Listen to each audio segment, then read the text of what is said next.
दोस्तों, आज की डिबेट में सपा सुप्रीमो अखिलेश यादव ने इंडिया टीवी के गोदी एंकर सौरभ शर्मा, जो कि भाजपा की दलाली कर रहा था, तभी अखिलेश यादव ने भरे मंच पर गोदी एंकर की जमकर क्लास लगा दी। इसके बाद मंच पर मौजूद सभी लोगों का रिएक्शन देखने ही लायक था।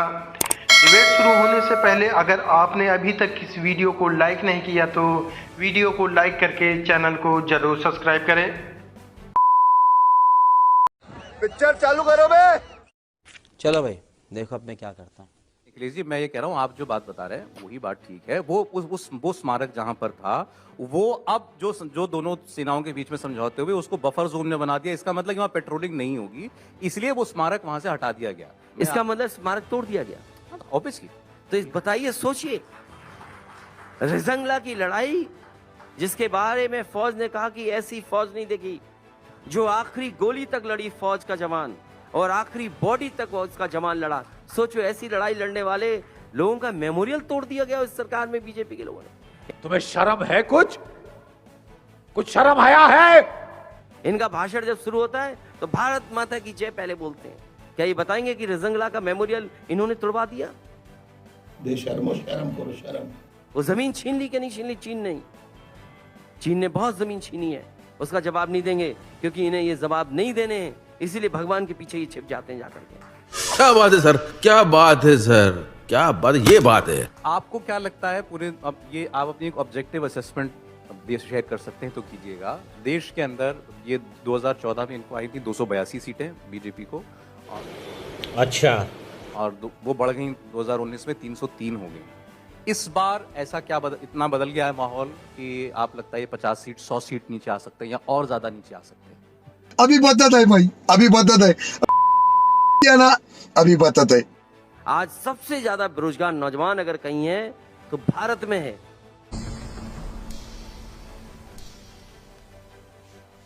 सोचिए, जिस भारत को मेक इन इंडिया बना रहे थे, जिस भारत को डिजिटल इंडिया बना रहे थे, उस भारत का पढ़ा लिखा नौजवान डिलीवरी बॉय बन गया। बंद करो, हाथ जोड़ के मैं मोदी साहब से गुजारिश करता हूँ। क्या ये सम्मान की नौकरी है? हम अपने नौजवानों को कहना चाहते हैं, समाजवादियों को मौका मिलेगा तो उन्हें सम्मान का रोजगार देंगे। इन्होंने नौकरियां छीनी हैं, नौकरियां खत्म कर दी हैं। और ये जो फौज में अग्निवीर वाली व्यवस्था आई है, वो व्यवस्था इसलिए आई है क्योंकि गांव का नौजवान, गांव के परिवार का नौजवान पुलिस फौज में चला जाता था। जब फौज में जाता था, उस घर परिवार की आर्थिक स्थिति बेहतर हो जाती थी। गांव के लोग अपने नौजवानों को तैयारी करने के लिए मौका देते थे कि जाओ तैयारी करो, फौज में भर्ती हो जाओ। ये बीजेपी के लोगों ने आंकड़े निकलवाए और आंकड़ों में देखा कि गांव में तरक्की हो रही है इस भर्ती की वजह से, तो उन्होंने उनकी तरक्की रोकने के लिए अग्निवीर व्यवस्था लाई है। हम अपने नौजवानों को कहते हैं, समाजवादियों को जिताइए, अपनी अग्निवीर व्यवस्था को खत्म करने का काम समाजवादी लोग करेंगे। वो तो सेंटर की स्कीम है, मतलब उसके लिए फिर गठबंधन में सरकार बनेगी। सरकार बनने के लिए हम अपील कर रहे हैं कि हमारी सरकार बनवाइए, हमें इतनी ताकत दीजिए कि सरकार बनाए दिल्ली में जाकर के और अग्निवीर व्यवस्था को खत्म कर दें। जली ना, तेरी भी जली ना। अरे बहन चोद बवाल, जुम करो, जुम करो, जुम करो। सोचिए, बीजेपी के लोगों से पूछते ना आप, बड़ी बड़ी बातें करके गए। एक टैंक चलाना कितने दिन में सीखता है एक नौजवान? 10 साल लगते हैं, 8 साल लगते हैं। बेशर्मो, शर्म करो, शर्म। आप अग्निवीर में 4 साल के बाद घर रिटायर कर दोगे? एक जनरल ने किताब लिख दी, आप उसकी किताब को प्रिंट नहीं होने दे रहे। ये कहाँ का लोकतंत्र है? बातें तो वो सब बाहर आएगी, उन्होंने खुद ही बता दी, सब लेखों में वो बातें। लेकिन वो किताब क्यों नहीं आने दी? और हम तो ये मानते हैं, अग्निवीर इसलिए व्यवस्था लाई गई है क्योंकि गांव का नौजवान फौज में न भर्ती हो जाए। इस सज्जन को क्या तकलीफ है भाई? क्या तकलीफ है इनको? फौज में जाने के बाद उसकी आर्थिक स्थिति घर परिवार की बेहतर होती थी।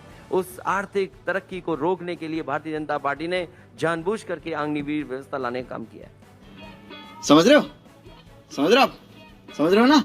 राष्ट्रवाद तो भारतीय जनता पार्टी का सबसे बड़ा प्लान के चुनाव में जाने का सबसे बड़ा मुद्दा होता है। आप कह रहे हैं कि वो अबे जल्दी बोल, कल सुबह पनवेल निकलना है। गांव का लड़का सिपाही ना बन जाए, उसे उसकी तरक्की ना हो जाए, उसको रोकने के लिए इन्होंने किया। अभी बताता है भाई, अभी बताता है। अभी तूने गाड़ में उंगली किया ना, अभी बताता है। कौन राष्ट्रभक्त मानेगा जो रिजंगला वाला मेमोरियल हटवा दे? कौन मानेगा उनकी राष्ट्रभक्ति? गजब बेइज्जती है। हिपोक्रेसी की भी सीमा होती है।